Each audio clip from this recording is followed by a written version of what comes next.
ఒకసారి రెండు చేతులు పైకెత్తి స్తోత్రం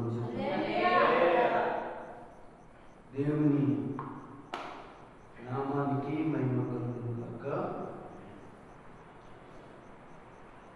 పరిశుద్ధ దేవుడు సర్వాధికారి అయిన మన రక్షకులని యేసుక్రీస్తు నామములో మరొక సమయాన్ని దేవుడు మనకి ఇచ్చాడు. అయితే ఆయన సన్నిధిలో ఈ పక్కలంతా వీళ్ళందరూ కూడా మీ బుద్ధులన్నీ కూడా చక్కబెట్టుకుని తిరిగి మళ్ళా ఆయన మందిరంలో ఉండడానికి సహాయం చేశారు. ఎంతో వేడి, అలాగే ఎండ, గార్పు, అలాంటి పరిస్థితిలో దేవుడు సురక్షితమైన కృప నీకు నాకు దయచేసిన దేవునికి మేము కలుగుగాక. దైవవాక్యంలో నుండి సామెతల గ్రంథము 14వ అధ్యాయం.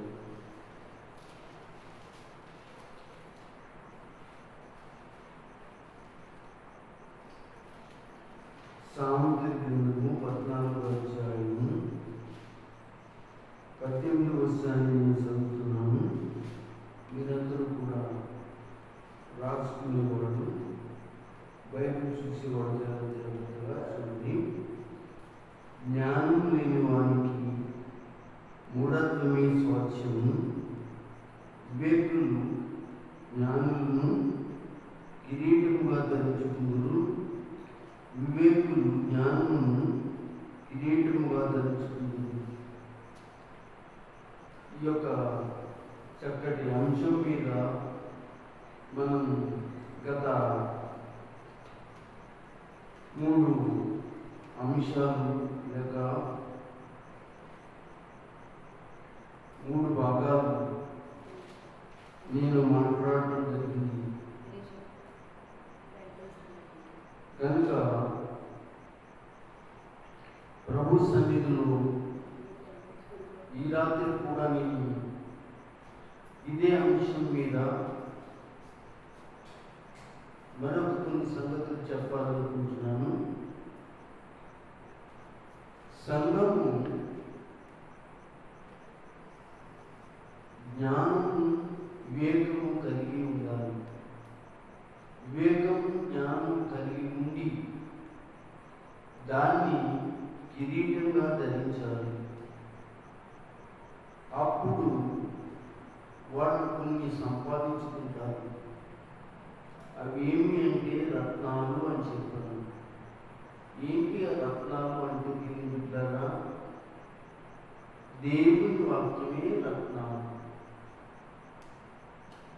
దేవుని యొక్క వాక్యమే రత్నము అని ఉచ్చములని దేవుని వాక్యంలో దేవుడు రాసి ఉంచారు. నేను ఈ 4వ భాగంలో కూడా మరొక సంగతి చెప్పాలనుకుంటున్నాను. ఈ భాగంతో నేను ఈ అంశాన్ని ముగించడానికి ఇష్టపడుతున్నాను. ఇప్పుడు సంఘంలో ఉన్నటువంటి ప్రతి విశ్వాసి, ఇక్కడికి వచ్చిన వారు కానీ రాని వారు కానీ, అలాగే ఈ వీడియో చూస్తున్న వారు కానీ, సంఘస్థులు కానీ ఎవరైనా కావచ్చు, దేవుని వద్ద వివేకంతో పాటు జ్ఞానం సంపాదించుకోవాలి. జ్ఞానంతో పాటు వివేకం సంపాదించుకోవాలి. ఈ రెండు కూడా ఒకటికి ఒకటి తోడై ఉంటే ఆ మనిషి అభివృద్ధిలోకి వస్తాడు.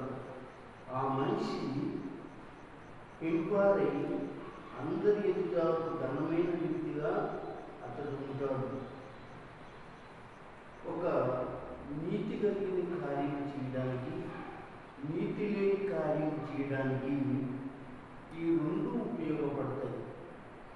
నీతి కలిగిన కార్యం చేయడానికి జ్ఞానం ఉండాలి. ఆ జ్ఞానంతో పాటు వివేకం కూడా ఉండాలి. అయితే నీతి కలిగిన కార్యం చేయడానికి జ్ఞానం ఉంటేనే సరిపోదు, కానీ వివేకం కూడా ఉంటే అప్పుడు ఇది దేనికి ఉపయోగపడుతుంది, ఇది దేనికి ఉపయోగపడతలేదు అనేటువంటి చక్కటి ఆలోచన, వివేచన మనకి అనుగ్రహించబడతారు ద్వారా అప్పుడు మనం చేసే మంచిగా చెడ్డగా అనే ఆలోచన, వివేకం ఏం చేస్తుందంటే ఇది మంచిది కాదు, ఇది మంచిది అని మనకి తెలియజేస్తారు. ఈ రెండింటిని ఏ మనిషి అయితే ఒక వస్త్రంగా లేక కిరీటంగా నెత్తి మీద ధరించుకుంటాడు, మనసులో ధరించుకుంటాడు, మెదడులో ధరించుకుంటాడు, నెత్తి మీద ధరించుకుంటాడు, అతడు నీతి కార్యాలు మంచి కార్యాలు చేయడానికి ఇష్టపడతాడు. అయితే వాటిలో మనం కొన్ని రత్నాలను ఎత్తుకోవాలి, ఆ కిరీటంలో కొన్ని రత్నాలను ఎత్తుకుని భద్రపరచుకోవాలి. అప్పుడు మనం ఇంకా దేవుని పట్ల మనం ఉండవలసిన విధానం, విధేయత, ఆలోచన, పద్ధతులను, మాటలను అన్నీ కూడా చాలా జాగ్రత్తగా ఏం చేసుకుంటామంటే ముందుకు కొనసాగించుకుంటాం. ఈ రోజున ఈ సమయంలో కొన్ని రత్నాలను, ఈ కిరీటంలో కొన్ని రత్నాల గురించి మనం మాట్లాడుకోవడానికి ఇష్టపడతాం. ఇదే సామెతల గ్రంథంలో దయచేసి 13వ అధ్యాయాన్ని చూడండి. 13వ అధ్యాయాన్ని చూసి ఒక్కసారి నేను చదువుతున్నాను. 13వ అధ్యాయం చూడండి. 20వ వచనాన్ని రాసుకునేవాళ్ళు, వినేవాళ్ళు, చూసేవాళ్ళు చూసుకోండి. ఏమని ఉందంటే 20వ వచనంలో, జ్ఞానం సావాసం చేయవాడు జ్ఞానం గలవాడు అవును, మూర్ఖులు సావాసం చేయవాడు చెడిపోవును. విన్నారా? అది ఆడవాళ్ళకైనా మగవాళ్ళైనా అర్థమవుతుందండి. జ్ఞానం సావాసం చేయవాడు అంటే నీకు వివేకంతో పాటు జ్ఞానం ఉండాలి. నాకు జ్ఞానం ఉందని ఎలా పడితే అలాగే ఎవరు పడితే వాడిని వెంబడించడం అనేది మంచిది కాదు. జ్ఞానం ఉందలే అని అనుకుంటే కుదరదు. ఆ జ్ఞానంతో పాటు నువ్వేం చేసుకోవాలంటే వివేకాన్ని కూడా సంపాదించుకోవాలి. నేను వెంబడిస్తున్న వ్యక్తి సరైన వాడు కాదా, నా జీవితం పాడు చేస్తాడా, నా కెరీర్ పాడు చేస్తాడా, నా కుటుంబాన్ని పాడు చేస్తాడా, లేకపోతే నా భవిష్యత్తుని, నా కుటుంబానికి నాకు ఏవైనా ఇబ్బందికరమైన పరిస్థితులు ఏమన్నాయా అని ఆలోచన కలగజేసేదే వివేచన. అప్పుడు ఆ వివేచన ఉన్నవాడు ఏం చేస్తాడు, తెలుగు జ్ఞానం ఉంటుంది కనుక ఆ జ్ఞానం తెలుగుతో ఏం చేస్తాడంటే చాలా జాగ్రత్త పడడానికి అవకాశం ఉంటాడు. ఇది ఎక్కడ జరుగుతుంది అంటే ప్రభువులోనే జరుగుతుంది, వాక్యం విన్న వాళ్ళలోనే జరుగుతుంది. అయితే దానిలో దేనిలో ఆ కిరీటంలో రత్నాన్ని సంపాదించుకోవాలి. ఏంటి రత్నం అంటే జ్ఞానం సావాసం చేయవాడు జ్ఞానం గలవాడు. ఏమండి రాసి కాదు, జ్ఞానము సావాసం చేయమన్నారు కదా, మరి మాకు జ్ఞానులు ఎవరండి అని మీరు ప్రశ్నిస్తే, అడిగితే నేను సమాధానం చెప్పగలను. జ్ఞానం గలవాడు, జ్ఞానం సావాసం చేయవాడు జ్ఞానం గలవాడు అవుతాడట. ఇక్కడ వాక్యం వింటున్న వారు సహోదరులారా, ఈ వీడియో ద్వారా ఈ యొక్క అప్లోడ్ అవుతున్నది ఎవరైతే వింటున్నారో వాక్యము ద్వారా వాడు ఇదిగో ఈ మాటలు వింటున్న వారు ఎవరితో సావాసం చేయాలి అని ఆలోచన చేయాలి. ఎందుకంటే దేవుని బిడ్డలు మనం ఎక్కడికి వెళ్ళినా, ఎవరితో ఉన్నా, ఎవరితో మాట్లాడినా, ఎవరితో సావాసం చేస్తున్నాం అంటే లోకంలో మరి చెడ్డవారు ఉంటారు కదా పాస్టర్ గారు, మంచివారు ఉంటారు కదా, మంచివారితో పని చేయాలి, చెడ్డవారితో కూడా పని చేయాలి. అవును, చెయ్యాలి, కరెక్టే. అయితే చెడ్డవారితో పనిచేసేటప్పుడు నీవు వివేకం కలిగి ఉండాలి. అప్పుడు జ్ఞానం ఏం చేస్తుందంటే వారి ఉచ్చులో పడకుండా, వాళ్ళ పరిస్థితుల్లో పడకుండా నిన్ను కాపాడడానికి ఏం చేస్తారంటే మేలు కలుగుతారు. ఇప్పుడు నిన్ను నీ జీవితాన్ని జ్ఞానము గలవారు, జ్ఞానం ఏమంటాడు, జ్ఞానము సావాసం చేయవాడు అంటే ఎవరండి జ్ఞానము? దేవుని వాక్యము ఉన్నవారే జ్ఞానం గలవారు. అంటే సేవకులు దేవుని వాక్యం ఉంటారు, వారితో సాహసం చేయాలి. సేవకురాలు దేవుని వాక్యము కలిగి ఉంటారు, ఆమెతో సాహసం చేయాలి. ఇంకా సంఘంలో కూడా కొంతమంది వాక్యం కలిగి వాక్యం చేత నడిచి, ప్రార్థన చేత నడిచి పరిశుద్ధంగా దేవుని వాక్యంలో ఉంటారు. అలాంటి వారితో ఏం చేయాలి? సావాసం చేయాలి. సంఘంలోనే తుంటర వారు ఉంటారు, మూర్ఖులు ఉంటారు, కీడు చేసేవారు ఉంటారు, అనగా రకరకాల మాటలు చెప్పేవాళ్ళు కూడా ఉంటారు. అయితే మనము సావాసం ఎవరితో చేయాలి అనగా వాక్యం ఉన్నవాడి దగ్గర వాక్యం ఉందా, వీళ్ళ దగ్గర వాక్యం లేదా తెలిసిపోతుందండి. ఎలా తెలిసిపోతుంది? వాడి యొక్క క్రియాఫలము ఏంటండి? వారి క్రియాఫలం అంటే వాళ్ళు చేసే పనులు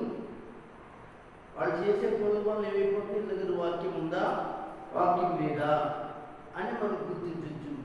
అనగా ఏమండి, నేను వాక్యం వింటున్నాను, నేను వాక్యాన్ని చదువుతున్నాను, వాక్యాన్ని వెంబడిస్తున్నాను, నేను వాక్యాన్ని చెప్తున్నాను అని చెప్పుకున్న వాళ్ళు చాలామంది నుండి పక్క వాళ్ళని దూషిస్తూ, పక్క వాళ్ళ మీద నానా రకరకాలుగా మాటలు మాట్లాడుతూ ఉన్నంటి వ్యక్తులు, లేక సంఘాలలో రకరకాలుగా అనగా పరిస్థితులు తీసుకొచ్చి, ఇబ్బందులు తీసుకొచ్చి వాళ్ళు ఎవరైనా ఉన్నారనుకోండి, వాళ్ళు జ్ఞానం కలిగిన వాళ్ళు కాదు, వాక్యం ఉన్న వాళ్ళు కాదు.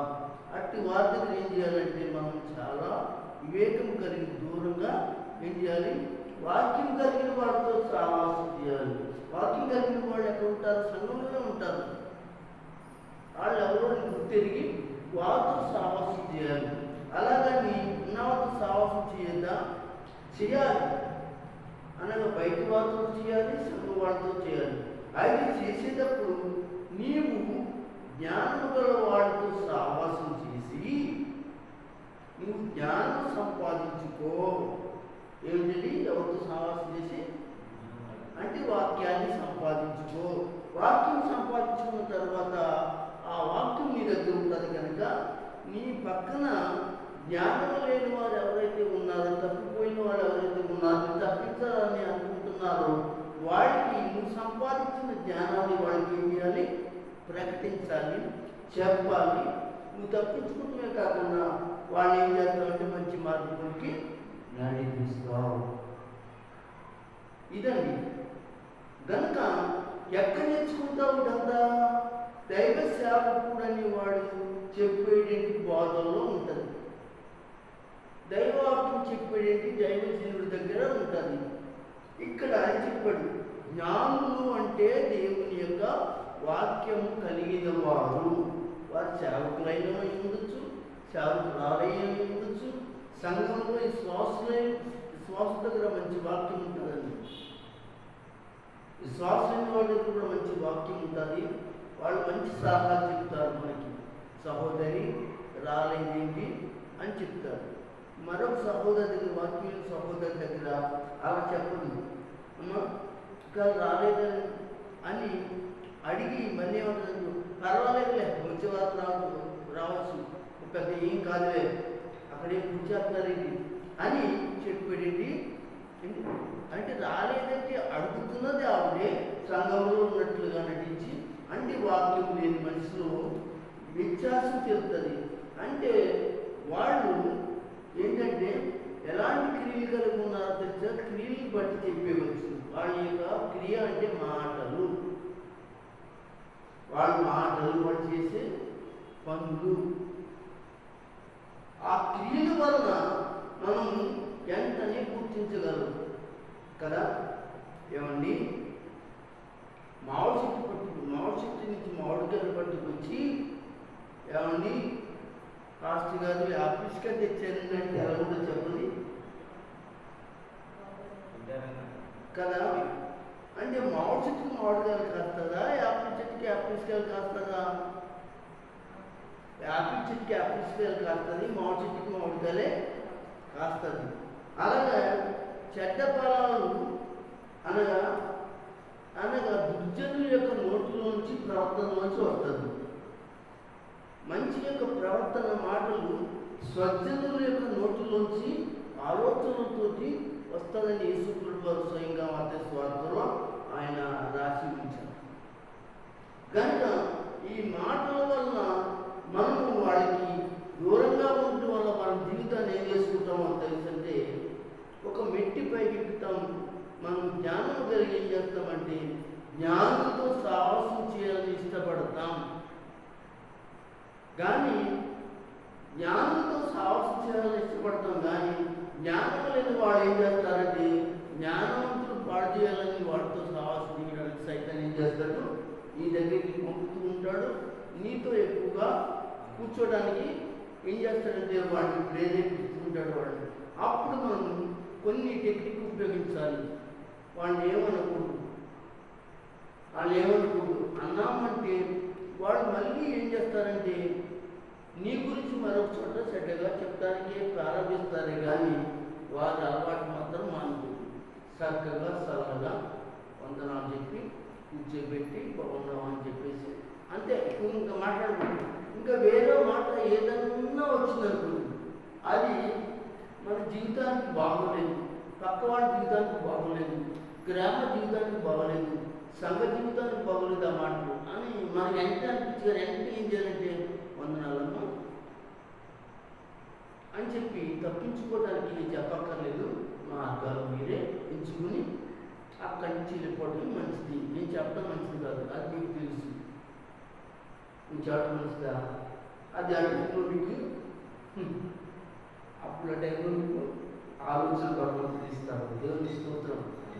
అప్పుడు మేము ఏం చేస్తామంటే ఎక్కువగా సావాసంతో చేయాలనిపిస్తుంది, వాక్యం ఉన్న వాడితో చేయాలనిపిస్తుంది.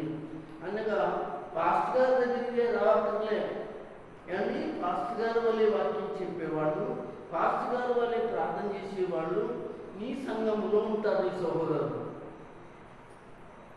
నీ సంఘంలో మంచి సలహా ఇచ్చేవాళ్ళు ఉంటారండి, మంచి మాటలు చెప్పేవాళ్ళు ఉంటారండి, నిన్ను బాగుకోరేవాళ్ళు ఉంటారండి, నీ ఆత్మీయ జీవితం బాగుకోరేవాళ్ళు ఉంటారండి, నీ ప్రవర్తన మంచిగా ఉండి దేవుని కొరకు బతకడానికి మంచి ఆలోచన చెప్పి ప్రార్థన నడిపించే వాళ్ళు ఉంటారండి. కొంతమంది ఉంటారు ప్రార్థన నడిపించరు, కానీ ప్రార్థనకు రాకుండా ఆటంకపరిచే విషయాలు మాట్లాడి ఏం చేస్తారంటే చేస్తుంటారు. వారు వాక్యం కలిగిన వాళ్ళు కాదు కనుక వాళ్ళు ఏమవుతారంటే అనగా మంచి అనగా సావాసం కలిగిన వాళ్ళు కాదు, కానీ ప్రార్థనకు వచ్చేవాళ్ళే, ఆదివారం పాన్కేసేవాళ్ళే, ఆదివారం అందరితో కలిసి ఆరాధన చేసి ఆత్మచేత నడిపించబడుతున్నామని చెప్పేవాళ్ళే. చాలా పెద్ద పెద్ద మాటలు చెప్తారు, పాస్టర్ గారి కంటే గొప్ప మాటలు చెప్తుంటారు. పాస్టర్ గారు కూడా ఆ టైంలో గుర్తుకు రాకుండా కూడా చేసే మాటలు కూడా చెప్తారు, అంత మహిమనిపిస్తారు. కనుక జాగ్రత్త, ఆలోచన కలిగి ఉండండి, జ్ఞానం కలిగి ఉండండి, వివేకం కలిగి ఉండండి. ఇవన్నీ మీకు కావాలంటే బైబిల్ చదవడం వల్ల ఈనాటి వల్ల మీకు లభిస్తుంది. ఎక్కువ బైబిల్ చదవాలి, ఎక్కువ వాక్యం వినాలి. వాక్యం వింటూ ఉంటే మీకు ఆ జ్ఞానం ఆటోమేటిక్గా పరిశుద్ధాత్మ దేవుడు ఏం చేస్తాడంటే మీ హృదయంలోనికి ఉంచి మిమ్మల్ని ఎక్కడ ఉంచాలో, ఎక్కడ నడిపించాలో, ఏం చేయాలో, ఎలా కష్టపడాలో, ఎలా కష్టపడకూడదో, ఏమిటో, ఎలాంటో, ఏమిటో, భార్య, బిడ్డలు, పిల్లలు, కుటుంబం, సంఘము, సావాసము, గ్రామము, చుట్టాలు, బంధువులు, మొత్తం అన్ని విషయాల్లో నేను ఒక మంచి ఆరితేరిన వ్యక్తిగా ఏం చేస్తాడంటే నిన్ను ఉంచడానికి. అందుకని సంఘంలో కొంతమంది మంచి సలహాదారులుగా మనకి ఏం చెప్తారు, అందుకే వాళ్ళ జ్ఞాన వివేకాలు కలిగి ఉన్నారు కనుక వాళ్ళు చక్కగా జ్ఞానులతో సావాసం చేశారు కనుక, అంటే వాక్యంతో సేవకులతో సేవాసం చేశారు కనుక మీలాంటి వ్యక్తులకి లేక కొంతమంది కొత్తగా వచ్చిన వారికి అనగా కొత్తగా రక్షణ పొందేవారికి, మారు మనసు పొందేవారికి, విగ్రహారాధనకి మంచి విషయాలు చెప్పి దేవుని కొరకు వాళ్ళు ఏం చేస్తారంటే అనగా సిద్ధపరుస్తూ ఉంటారు. అర్థమైందండి? కనుక ఇప్పుడు అన్నాడు కదా, జ్ఞానులు సావాసం చేయవాడు జ్ఞానము గలవాడు అవుతాడు. సాగుతుంది కదా, ఆ నెల సావాసం చేస్తే వారి కదా అంటారు కదా. అవును, ఒకసారి మా ఆదివారం అర్థం చెప్తూ ఈ విషయం చక్కటి విషయం చెప్పాడు, నేను గుర్తు రావట్లేదు. ఆ నెల సావాసం చేస్తే వారి మీద అవుతుందని దానికి చక్కటి ఉదాహరణ ఎందుకో ఏదో చెప్పాడండి, గుర్తులేదు. నిజంగా దాన్ని నేను వండర్ అయ్యాను అన్నమాట. నేను చెప్పాను ఎన్నోసార్లు, ఎన్నో మీటింగ్లో చెప్పాను, ఎన్నో వాక్యాలు చెప్పాను. కానీ తన చెప్పుని ఇంకో రకంగా చక్కగా ఆధ్యాత్మికంగా మనసును కదిలించేది మాటలు అనిపించాయి. దేవునికి స్తోత్రం చెప్పండి. కనుక అప్పుడు ఏం చేయాలి? పిల్లలు ఏం చేయాలి? ఎవరితో సహాయం చేయాలి? నేను చూడండి, ఈ పిల్లలు ఏం చేయాలి? ఇంకా రాదు పిల్లలు ఏం చేయాలి? పిల్లలు ఉంటారు కదా, వాళ్ళు ఏం చేయాలి? చెప్పండి, ఏం చేయాలి? ఎవరితో సహాయం చేయాలి? ఎవరితో సహాయం చేయాలి? మీరు స్కూల్లో ఉండండి, అంతమంది ఐస్ క్రీమ్ ఇప్పించేవాడు, అంతమంది జాంకాయలు ఇప్పించేవాడు, గోడ ఇప్పించేవాడు, స్కూల్ ఎగ్గేవాడు, వాడితో సహాయం చేయాలి. లేదు, అదే చెప్పుకుంటూ వచ్చాడు. ఎవరితో సహాయం చేయాలి? ఈ పిల్లలు అదే ఎందుకో వచ్చిన సందర్భం చెప్పాడు. అనగా జ్ఞానులతో సహవాసం చేయాలి. అంటే అన్నయ్య దగ్గర వాక్యం ఉంది కనుక ఎవరితో సహవాసం చేయాలి? అనగా అన్నయ్యతో సహవాసం చేయాలి. అది అప్పుడు మీరు అభివృద్ధిలోకి వస్తారు. అప్పుడు మీరు ఏం చేస్తారంటే మీ తల్లిదండ్రుల దగ్గర మీరు మంచి గౌరవాన్ని పొందుతారు, పెద్దల దగ్గర మంచి గౌరవాన్ని పొందుతారు. ఎందుకు పొందుతారు? జ్ఞానం నేర్చుకున్నారు కనుక, ఎలా ఉండాలో నేర్చుకున్నారు, ఎలా మాట్లాడాలో నేర్చుకున్నారు. అయితే కింద రాస్తారు కదా, మూర్ఖులు సహవాసం చేయవాడు చెడిపోతాడు. ఏమైపోతాడు? చెడిపోతాడు. ఎవరు చెడిపోతే, పిల్లలు చెడిపోయారు అనుకోండి, ఎవరికి బాధ? అమ్మకి, నాన్నకి, ఇంకా పెద్దవాళ్ళు ఎవరికంటే వాళ్ళకి చాలా బాధ. అయితే ఆ పిల్లలు ఏం చేయాలి? చెడు సహవాసంలోనికి వెళ్ళకూడదు. కొరింథీయులకు రాసిన పద్ధతిలో చెప్తాడు, చదువుతూ 1 కొరింథీయులకు రాసిన పద్ధతిలో చెప్తాడు. ఏమంటే తెలుసా? దుష్టుల సాంగత్యము మంచి నడవడిని ఏం చేస్తుందట? ఎలా విన్నారా? దుష్టుల సహవాసం మంచి నడవడిని ఏం చేస్తుంది? పాడు చేస్తుంది.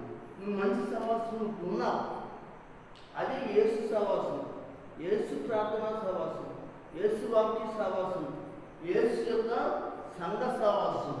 ఈ సహవాసం నుంచి బయటికి లాగేవాడు చాలామంది ఉంటారు, వారే దుష్టులు. కనుక దుష్టులు సంఘర్షించేవాడు ఏమైపోతాడు? చెడిపోతాడు. కనుక చాలా జాగ్రత్తగా ఉండాలి. కనుక ఈ వాక్యంలో మనం నేర్చుకున్నది జ్ఞానం సహవాసం చేయాలి. జ్ఞానాన్ని మనము అనగా ఎక్కడ దొరుకుతుంది? బంగారం ఎక్కడ దొరుకుతుందండి? బంగారు గంగలో దొరుకుతుంది. ఇడ్లీ ఎక్కడ దొరుకుతుందండి? ఇడ్లీ కొట్లో దొరుకుతుంది కదా. మాసం పకోడీ ఎక్కడ దొరుకుతుందండి? మాసం పకోడీ వేసేది బండి దగ్గర దొరుకుతుందండి కదా. కనుక ఇక్కడ మనం చూస్తే జ్ఞానం సంపాదించుకోండి. ఒకవేళ ఆ జ్ఞానాన్ని సంపాదించుకున్న వాడు ఆ జ్ఞానాన్ని ఎవ్వడు ఎత్తుకుపోవడానికి ఎవడికి శక్తి, సమర్థత, బలము లేదని బైబిల్ చెప్తుంది. ఒకవేళ వాడు కుక్కరేలు తీసుకొచ్చి 4-5 కుక్కరేలు తీసుకొచ్చి మీ దగ్గర నుండి ఏమండి జ్ఞానాన్ని కట్టేసి లాక్కెళ్ళిపోవాలన్నా కానీ ఆ జ్ఞానం ఏం చేస్తుందంటే ఒక్కడే లాక్ చేసేది శక్తిని ఇస్తుంది, కానీ నిన్ను కథలోకుండా నిలబెట్టేదే జ్ఞానము. కనుక దేవుని బిడ్డలారా, నేను చెప్తున్నాను, మీరు చాలా జాగ్రత్తగా విసులుకోండి. ఇందులోనే మరొక మాట చదువుకుందాం. ఇందులోనే మరొక మాట 15వ అధ్యాయం చూద్దాం.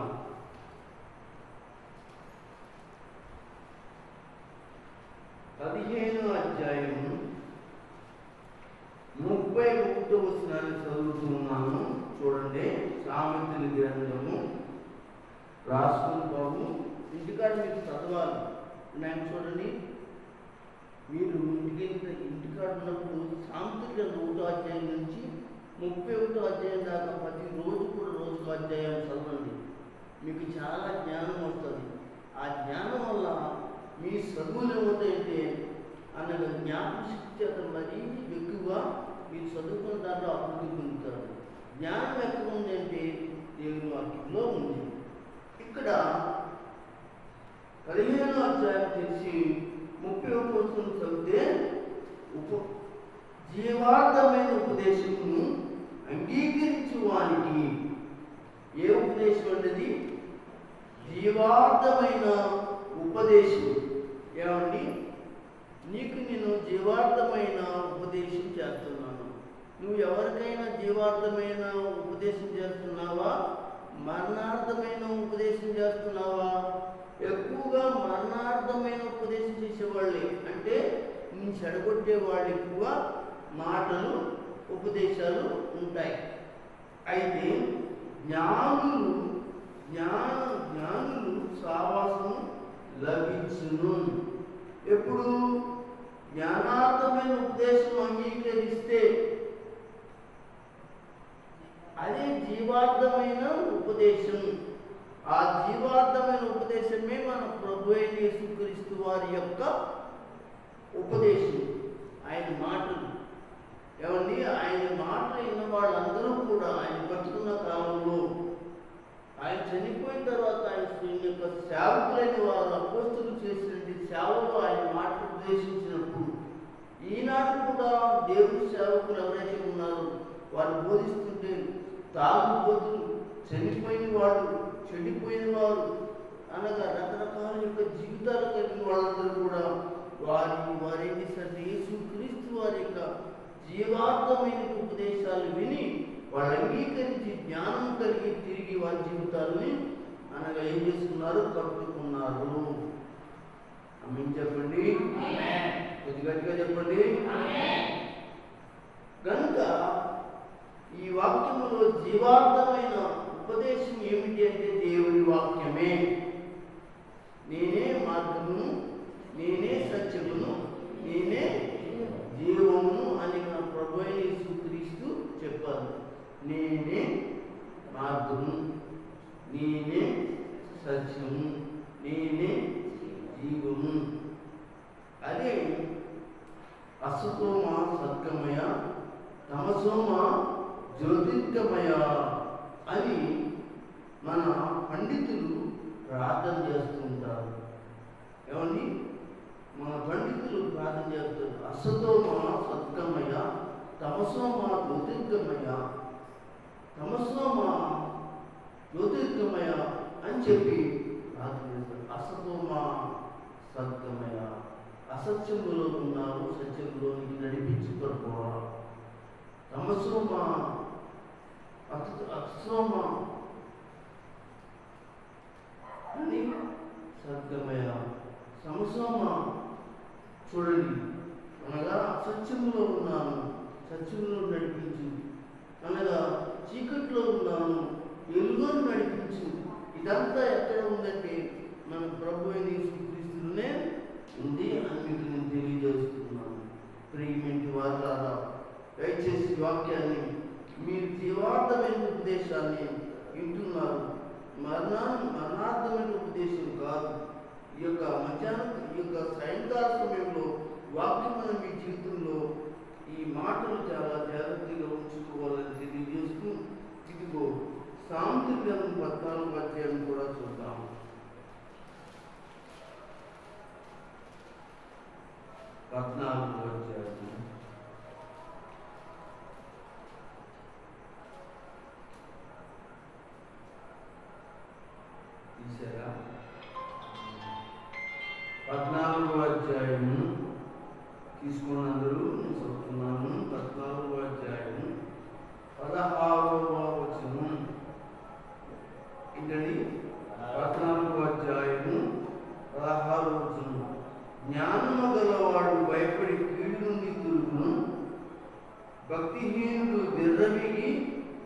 నిర్భయముగా తిరుగును. ఉన్నారా? భక్తిహీనుడు, జ్ఞానం లేనివాడు, మూర్ఖుడు, నిర్భీకి ఏం చేస్తాడు? నిర్భయంగా తిరుగుతాడు. నన్నేం చేస్తాడు? నాకేంటి? ఎవడొస్తాడు? నా దగ్గర ఇంతమంది ఉన్నారు, అంతమంది ఉన్నారు, నా పరిస్థితి ఇది కనుక నేను ఎవరు వచ్చినా నేను ఏదైనా చేయగలను అనేటువంటి తొడలు కొట్టేటువంటి వాడు ఏమండి బయటే కాదండి, సంఘాల్లో కూడా ఉన్నారు, విశ్వాసులు ఉంటారు. వాళ్ళు విశ్వాసులు ఉంటారు. ఏ విశ్వాసులు అనగా పిశాచ పట్టిన విశ్వాసులు. ఎవరు వాడు? పిశాచ పట్టిన విశ్వాసులు వాడు. సరే, వాళ్ళ పని వాళ్ళ కథ దేవుడు చూస్తాడు. అయితే మనం ఇక్కడ ఈ వాక్యంలో జ్ఞానం గలవాడు, ఇప్పుడు మనం మరొక రత్నాన్ని సంపాదించుకోవాలి, భయపడాలి. భయపడి ఏం చేయాలి? కీడు నుండి తొలగిపోవాలి. కీడు నుండి తొలగిపోవాలి. పాస్టర్ గారండి, కీడు అంటే ఏమిటండి? చాలా మంది చెప్తారు కదా, శ్యామలు చూస్తే చెప్పండి, ముందు గట్టిగా చెప్పండి, అడుగుతుంది. శ్యామలు చూస్తే ఎలా? శ్యామలు చూస్తే అరే ఎలా ఎప్పుడు ఇది అంటారు లేదా? కనీసం ఆ సాగు వేసిన పువ్వులు కూడా తొక్కను కూడా అదే భయము, అదే భయము. సరే, ఏమండి రాత్రి మాటలు ఏమండి ఎవరో వచ్చి నూనె అడిగారనుకో, నూనె ఇస్తే కీడండి. ఎక్కడ దాకా పచ్చడిస్తే పచ్చడి ఏముంటుంది చెప్పే. ఒక పాస్టర్ గారికి బడా పాస్టర్ గారు లేదు వస్తే, అయ్యగారు పచ్చడి కదండి అది ఏమన్నా తెలుసా, చీకటి అయిపోయింది కదండి, రాత్రి పట్టు పచ్చడి కండి అని. ఏమంటే పచ్చడి పట్టడానికి మీరు ఒత్తుకుని వాళ్ళు పోసుకుంటారా అని అడిగారు. లేదండి అది న్యూసర్ కదా అన్నాడు. రోజుకి నీ దుర్పదగా నువ్వు ఈ జీవితం ఇంకా మారలేదు, నువ్వే పాస్టర్ రా మనసు అనుకున్నావు, ఇంకేం చేస్తాను? ఇలాంటి పాస్టర్లు కూడా ఉంటారండి. సిగ్గుమాల పాస్టర్లు ఉంది, వీళ్ళు పనికిమాల పాస్టర్లు అండి. ఏమండి దేవుని కొరకు బతికే పాస్టర్లు కదా అది. వాళ్ళు ఇంకా సావలేదు, వాళ్ళ జీవితాలు ఇంకా మారలేదు, కానీ ఇంకా వాళ్ళు పాపంలోనే ఉన్నారు. ఇక ఇలాంటి వాళ్ళందరూ తగలబెట్టి అలాంటి మంచి వాక్యం చెప్పి దైవజనులందరినీ సూచిస్తున్నారు. మంచి వాక్యం ఉద్దేశించి వాళ్ళందరినీ కూడా ఏం చేస్తున్నారంటే పెడార్థం చేసుకుని ఏం చేస్తున్నారు? డబ్బు కొరకే బతుకుతున్నారు అంటున్నారు. సరే, వాళ్ళు అనుకున్నారు. అయితే మేమేం చేస్తున్నాం? దేవుని స్వార్థం చేసుకునే ఉంటాం. సరే, మనం ఎక్కడికి వెళ్దాం? ఎక్కడ చెప్పుకుంటున్నాం? 14 అధ్యాయం 16 కదా. జ్ఞానము గలవాడు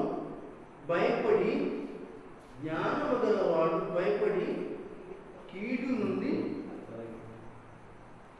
దీనికి అర్థం ఏంటి అంటే, కీడు రాకుండా ఉండాలంటే ముందు భయం రావాలి. ఆ భయం ఉంటే జ్ఞానంతో మనం వచ్చే కీడుని మనం తప్పించుకోవాలి. అంటే నూనె కీడు, శవం కీడు, బల్లి కీడు, కాకి కీడు ఏంటండి?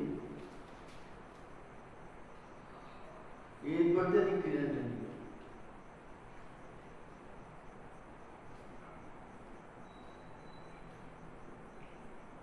బల్లి కీడంటే బల్లి మీద పడితే ఎక్కడికి వెళ్ళాలండి?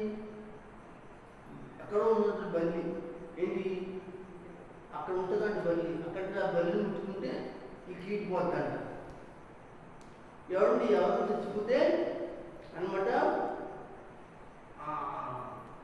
ఆ యొక్క అత్తోరు ధరకుని ఎవరైతే ఉంటారో అల్లుడికి ఏం చేయాలంట, బట్టలు పెట్టాలంట ఏమండి. లేకపోతే ఏం చేస్తారు, ఆ మామగారికి అత్తగారికి ఇంట్లో ఉన్న వాళ్ళందరికీ వీడండి. ఇదే కర్మం. ఇలాగా మా అత్తగారు మా బామ్మలు కూడా అన్నారు, మాకు మీ చచ్చిపోతే చూడలేదు కానీ మేము మాత్రం అలాగేనాము, మా పాత్ర రాదు మేము రాము ఆయన ప్రతిదానికి మేము ఒడిగెట్టాం. నన్ను ఎలా చూసారు తెలుసా, ఒక పనికి మా రోడ్లను చూశారు, చూసినా పర్లేదు. తర్వాత తర్వాత తర్వాత తర్వాత తర్వాత తర్వాత వాళ్ళు వాక్యం తెలుసుకుని అప్పుడు ప్రార్థన నమ్ముకున్న వాళ్ళే, అంటే వాక్యం అనేది లేదు వాళ్ళ దగ్గర సరిగ్గా, ప్రార్థనకి వెళ్ళేవాళ్ళే, ప్రార్థించేవాళ్ళే.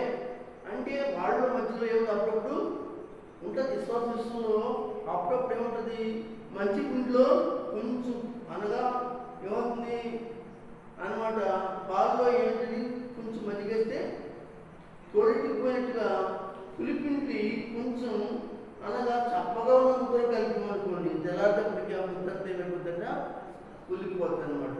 అంటే పరిశుద్ధతలో ఏమైపోతుంది, చిన్న ఒక బొట్టు పాపం లాంటిది, ఒక పిసిన అంటే కనుమరుగు కంటి కనపడింది ఒక చిన్న పాపం అందులో పడింది అనుకోండి, నీ ఒంట్లో నుండి అంత పెద్ద పరిశుద్ధత పాపంగా మారి. అలాంటి జీవితాలు మా అత్తగారు మామగారు వాళ్ళ కుటుంబాలు జీవితాలు ఉన్నమాట చెప్తున్నాను. తర్వాత మారేది, తర్వాత మంచిగా ఉన్నారు, మంచి వాక్యాలు చెప్తున్నారు, దేవుని సాక్షులు, దేవుని మహిమ కలుగుతారు. అలాగే ఉండలేదు నేను వాళ్ళు, మీకు అర్థమైందా. అయితే ఇలాగ మేము భయపడలేదు అండి. ఆ పాస్టర్ గారు ఎవరైనా పట్టుకెళ్ళవా అంటే పట్టుకెళ్ళి, సరే నువ్వు నీకు వందనాలు ముందు ఇంకొక రోజు మీకు ఇవ్వడానికి మేము ఉండాలి, పట్టుకెళ్తే నువ్వు ఉండాలి కదంటే అదేంటంటే అలా చేస్తారు, అది కూడా భయమే. పట్టుకెళ్తే ఆయన ఉండాలి, ఇవ్వడానికి మేము ఉండాలి, అదేంటి పాస్టర్ గారు అలా చేస్తారు. ఒక నువ్వు అక్కడనే అనలేదు కదయా, పట్టుకెళ్తే నువ్వు ఉండాలి, ఇవ్వడానికి మేము ఉండాలి అంటే మాకు కూడా వర్తిస్తుంది కదా అంటే, అయ్యి బాబు ఏ పక్క పట్టుకున్నా ఎదుగుతున్నట్టు మీతో ఉండాలండి, మాకు సెలవిస్తారు వెళ్తాం, మాకు సెలవిస్తారు ఏంటి. కానీ ఇలాంటివి పెట్టుకుని వాక్యాలు చెప్పకండి, ఇలాంటి మనసు పెట్టుకుని ఇలా ఆలోచన పెట్టుకుని ప్రార్థనలు అభివృద్ధి చేయకుంటే మీ పాపం వాళ్ళకి ఎంత వస్తుంది. అర్థమైనందుకు అలాంటి పాఠంతో పాటు మేము అంటే మేము కొంతమంది చెప్తాం సేవకులు, కొంతమంది ప్రార్థన చేయించుకోవాలంటే వాళ్ళ దగ్గర అటువంటి పులిపిండి ఉంటుంది, అటువంటి పాపం ఉంటుంది. ఆ పాపం మీ మీదకి స్వరపడుతుందని తిమోతికి రాసిన పత్రికలో రాయబడింది కాదు. అదేనా, అందుకే ఎవరిని పడితే వాళ్ళని వెంబడించకూడదు, ఎవరిని పడితే వాళ్ళని ఇంట్లోకి తీసుకురాకూడదు, ఎవరిని పడితే వాళ్ళతో ఎక్కడ పడితే ఎక్కడ కూటాలు ప్రార్థనలు అంటే సభలో మీటింగ్లు కాదు అనేది. కొంతమంది ప్రత్యేకంగా మనల్ని ఏం చేస్తారంటే మనం పిలుచుకుంటూ ఉంటారు, లేకపోతే మనల్ని ఆకర్షించడానికి ఉంటారు.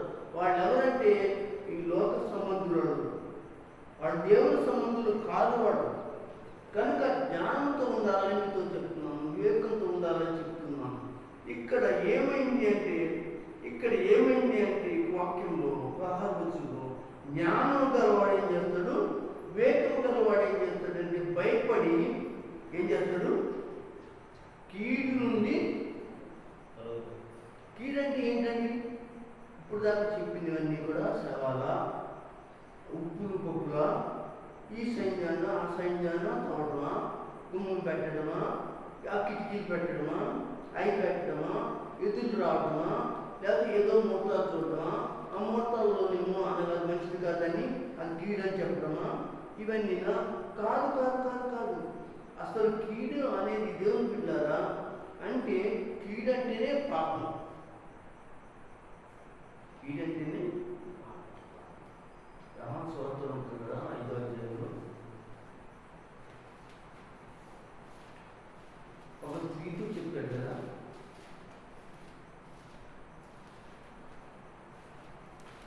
ఒక స్త్రీతో చెప్పాడు చూడండి, యోహాను సువార్త 5వ అధ్యాయంలో చెప్పి కింద అంటాడు, ఆ చాప్టర్ కింద అంటాడు, చాప్టర్లో అధ్యాయం అంతా కదా చాప్టర్లో అంటాడు, ఇంకను పాపము ఉందా?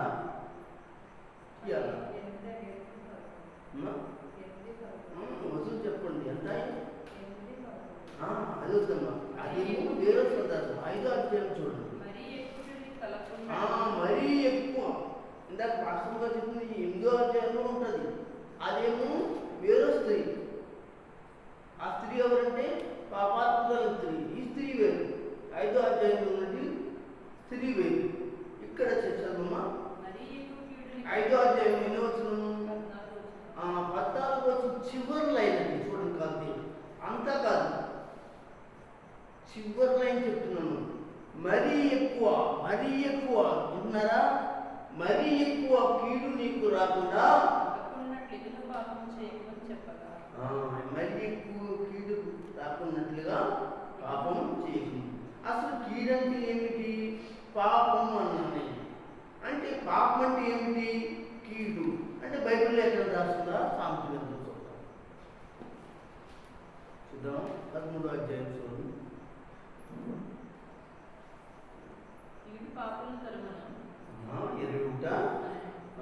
అది ఇక్కడ ఒకసారి ఉండే చూడండి బాబు. కీడలుందా అమ్మ? మీ దాంట్లో ఉందా కీడలు? చూడండి. 13వ అధ్యాయం సామెతలు.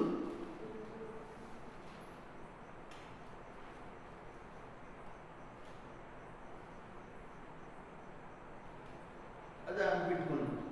ఉందా కీడుందా? అయితే ఆ స్త్రీతో ఏమన్నాడు? మరీ ఎక్కువ కీడు చేయొద్దన్నాడు. కీడు అంటే ఇక్కడ ఏమన్నాడు? కీడు ఏం చేస్తుందట? పాపులను తవ్వుతుందటండి కీడు. ఏమండి? పాపులను కీడు తవ్వుతుందంటే, కీడు పాపులను తవ్వినప్పుడు ఏం జరుగుతుంది అక్కడ?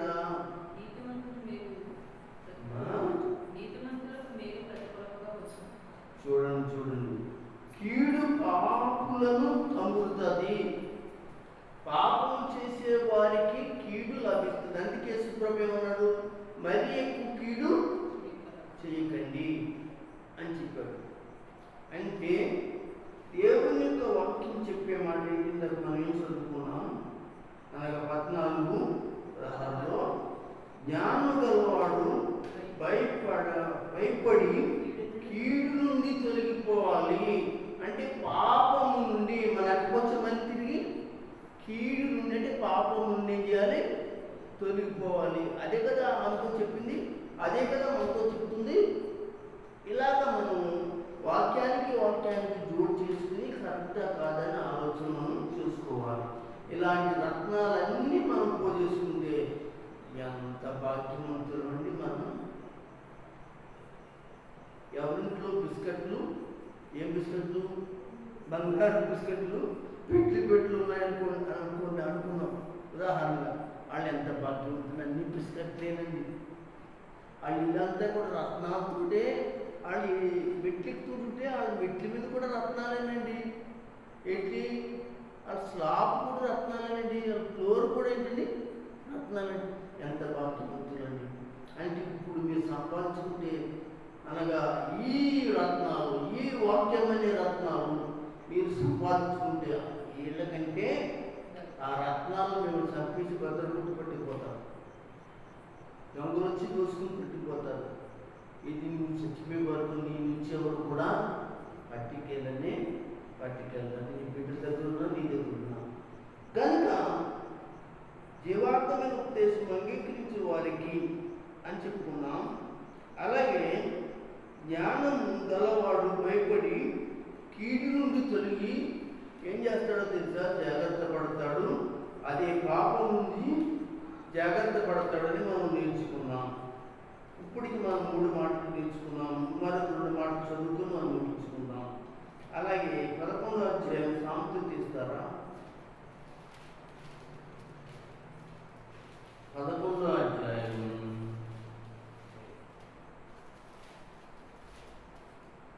క్షమించండి, నేను ఏకంగా సామెతలు చెప్పాను, సామెతలుకున్నాను. సామెతలు అని చెప్పాను. సామెతలు కాదండి, లూకా సువార్త 11వ అధ్యాయం మనం నిన్న వారం చెప్పుకున్నాం ఈ విషయాలన్నీ కూడా. మరొకసారి జ్ఞాపకం చేసుకుంటానికి నేను చెప్తున్నాను. 11వ అధ్యాయం 52వ వచనం. నిన్న వారం చెప్పుకున్నాం కదా అది. అయ్యో ధర్మశాస్త్రోపదేశకులారా, అంటే లూకా సువార్త 11వ అధ్యాయం 52. జ్ఞానము అని ఇప్పుడు చెప్పారు కదా పాస్టర్ గారు. జ్ఞానం అంటే ఎవరంటే జ్ఞానం ఎవరు కాదు, మనం ప్రభు అయిన యేసు క్రీస్తే అని మీతో చెప్పడానికి బర్ర తీశాను. అయ్యో ధర్మశాస్త్రోపదేశకులారా, మీరు జ్ఞానం అనే తాళపు చెవిని ఎత్తుకుపోతున్నారు. అంటే కొంతమంది తాళాన్ని ఎత్తుకుపోతున్నారంట. అది జ్ఞానం అనే తాళం అంట. ఈ జ్ఞానం అనే తాళం ముందు కిరీటంలో ఉన్నాం అనుకోండి, చూడండి ఆ యొక్క ఒక్కసారిగా ఆ యొక్క తాళంతో నువ్వు తిప్పావనుకో, ఎంత జ్ఞానము, పుస్తకాలు జ్ఞానం నీ యొక్క ముందులోంచి బయటకు వెళ్తుంటే అది ఉన్నవాడు చూసి అబ్బరపడి, యేసు ప్రభు వారు చిన్నప్పుడు ఏమన్నారు, అనగా జ్ఞానులు పరిచయులు ఈ పాండిత్యము ఎక్కడి నుంచి వచ్చింది అని శాస్త్రులు పరిచయులు అబ్బరపడ్డారు. అలాంటి జ్ఞానం ఎవరంటే దేవుని వాక్యం. ఆ వాక్యమే యేసు ప్రభు వారు. ఇంకొక మాట కూడా చదివేసుకుని మనం ముగించుకోవచ్చు. అది కూడా కొరింథీయులకు రాసిన మనం చదువుకున్నదే మరొకసారి అన్నమాట. జ్ఞానం కాలపు చెవిని ఎత్తుకుపోయిన జ్ఞానులు ఇక్కడ లేక శాస్త్రులు మనకు కనపడతారు. అలాగే 20వ మాట మనం లేక 5వ మాట మనం చదువుతున్నాం. క్రీస్తు దేవుని శక్తియు జ్ఞానమై ఉన్నాడని కొరింథీయులకు రాసిన పత్రిక 1వ అధ్యాయం 1వ కొరింథీయులకు 1వ అధ్యాయం 24 మనం చదువుకున్న వాక్యం ఆయన యూదులకు ఆటంకముగాను అన్యజనులకు వెర్రితనముగాను ఉన్నాడు గాని యూదులకేమి క్రీస్తు దేశస్థులకేమి పిలువబడిన వారికి క్రీస్తు దేవుని శక్తియు దేవుని జ్ఞానమునై ఉన్నాడు. ఎవరండి? యేసు ప్రభు ఏమన్నాడు? క్రీస్తు శక్తినై ఉన్నాడు, ఆయనే జ్ఞానం అయి ఉన్నాడు. అంటే ఈ జ్ఞానం ఎవరు? ఈ వాక్యం అనే జ్ఞానం ఎవరు? ఈ రత్నం అనే జ్ఞానం ఎవరు? అనగా దేవుని బిడ్డలారా, బైబిల్ గ్రంథములు జ్ఞానము అని చెప్పబడిన వాడు ఎవరు అంటే ఇక్కడ పౌలు గారు చేస్తున్నారు. ప్రభు అయిన యేసు క్రీస్తే ఈ జ్ఞానం. ఈ జ్ఞానాన్ని మనం ఏం చేసుకోవాలి? కలిగి ఉండాలి. అంటే యేసుని మనం కలిగి ఉండాలి. అంటే దేవుని బిడ్డలారా, వివేకులు జ్ఞానము కలిగి ఏం చేయాలంటే ఒక కిరీటాన్ని సంపాదించుకోవాలి. ఆ కిరీటంలో ఈ రత్నాలు అనబడినటువంటి వాక్యం కలిగినటువంటి విషయాలన్నీ కూడా, యేసు మాటలన్నీ కూడా నీ యొక్క మదిలోను, ఈ తలలోను, శరీరంలోను నీకు కిరీటముగా ఉంచబడాలనేది దేవుని పరిశుద్ధాత్మిక పేరున చేత ఈ యొక్క వర్తమానాలు దేవుడు మీకు ఇవ్వడం జరిగింది. కనుక ఇంకా జ్ఞానం కలిగి ఆయన సన్నిధిలో మీరు సాగండి. ప్రభు ఆశీర్వాదాలు మెండుగా మీరు పొందాలని మీ అందరూ కూడా ప్రభు సన్నిధిలో సాగాలని తెలియజేస్తూ